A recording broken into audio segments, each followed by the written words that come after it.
Craig Shirley, the biographer of biographers. His expertise really is Ronald Reagan, the Reagan presidency, the Reagan family. Craig Shirley, how are you, sir? I'm great, Mark. How are you? I'm doing very, very well. You know, we're good friends. We've been friends for many, many years. Yep. You've written excellent books on the Reagans. I want to focus in on Nancy Reagan. What are the biggest things you think she contributed to the Reagan presidency? Well, probably the biggest thing is what she's least recognized for. I mean, you know, there's a lot of misinformation out there that she ended the Cold War and she, you know, whispered in Gromyko's ear. But really, it was the 10 years of which she was suffering with Alzheimer's, when she was away from the crowds and away from the glare of the light and just working tirelessly day in and day out to take care of him and to comfort him, and as he spiraled down into the abyss of Alzheimer's, and really it took a terrible toll on her physically and psychologically, and it took a long time for her to recover, and she never really recovered, of course, and she never recovered emotionally. Yeah, that's a hell of a disease, and for her to take such a central involvement in that, I don't think people understand how remarkable that is. It would have been easy for him to go in an institution or something like that, but, not only did she insist that he stay at home where she could care for him daily, she had meals with him daily. They converted his den on the first floor into a bedroom. But she rarely left the state. She didn't want to be away from him in case something happened. She would go into Los Angeles occasionally to have, lunch with her girlfriends or whatever. But other than that, she stayed very, very close to him for those 10 years. And really, it's almost like an O. Henry story, Mark. She was trying to will him back by giving him a part of her life. Mm-hmm. Did you get to talk to her much as you wrote your books and did your studies, or meet her? No, but she was extremely helpful. There were a lot of sealed files at the Reagan Library that hadn't been cataloged yet, so they were not available for any researchers. But she told the library to open them up exclusively for my use for my books on 76 and 80 campaign, and then my last book on the post-presidency. So there's a lot of material in there in all three books that has never seen the light of days. We corresponded frequently. I got a letter from her just about several months ago when I sent her a copy of my new book, Last Act. And I remember June a year ago, it was the 10-year anniversary of his passing, and the library had a day-long conference and a number of Reagan scholars, including myself. And after the wreath-laying ceremony at Reagan's tomb, my wife Serena and I were asked to go and say hello to Mrs. Reagan, so just briefly. So we went. Of course, she was in a wheelchair, but the eyes were twinkly. There was a glint, in the eyes, and a smile on her face, and the grip was firm and sure. And I bent down to her, and Serena bent down to her, and she just patted my hand. She said, "Thank you for all you're doing for Ronnie's legacy." And then she was wheeled into the elevator and whisked away. And I turned to Serena. I said, "Did she just say what I think she said?" And Serena said, "Yeah, she said what you think she said." Isn't that beautiful? Yes. Let me ask you this: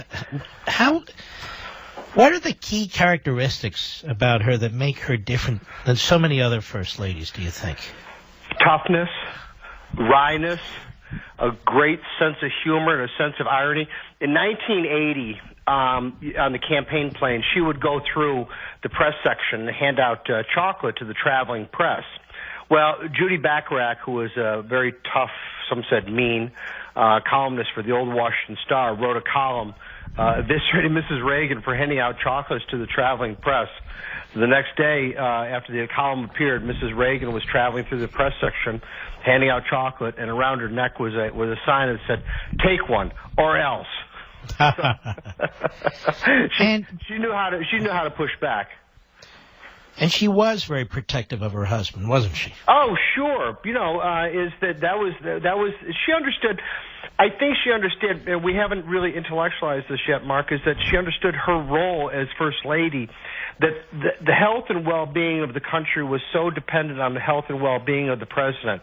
So it was her job to make sure, and I don't mean his diet or his sleep or whatever, but that his psychology was healthy, and that he was optimistic, and that he was happy to be married and happy to get up in the morning and looking forward to life with her, because is that a happy country is a productive country, and a productive country is a growing country, and a growing country produces the war material to defeat Soviet empires, and that's what Jimmy Carter never understood. That has been part of the American psyche for over 200 years, is that we've always been a happy and productive country.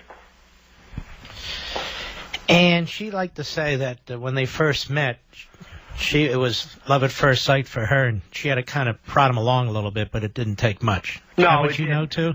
Yeah, no, and he was wounded. He had just broken up with Jane Wyman, and that distressed him terribly. He didn't want the divorce. He tried to reconcile several times. Jane Wyman didn't want to do so. His movie career was starting to tail down in the late 40s, early 50s. He hadn't signed yet his deal with GE in 1954.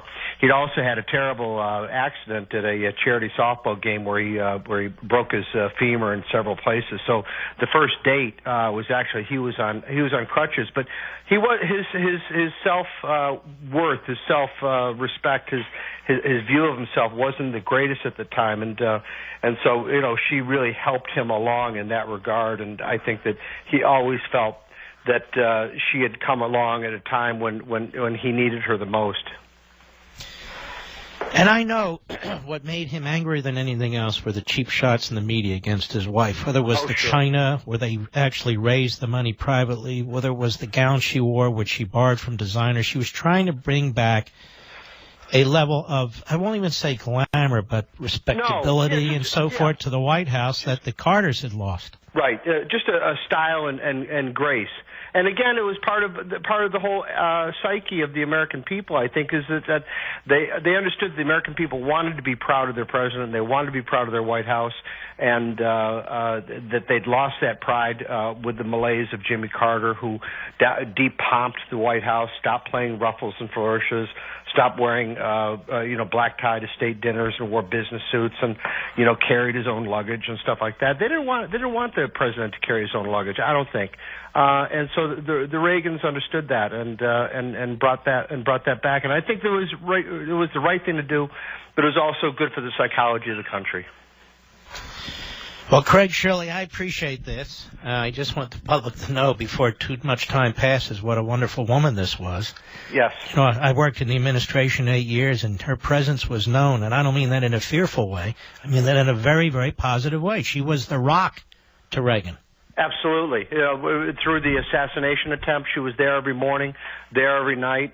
She took measures to make sure the Secret Service increased their protection of Ronnie. And he was fiercely, as you mentioned earlier, Mark, is that he stormed in his diaries and he stormed in letters about the unfair coverage that she got from the Washington Post. All right, Craig.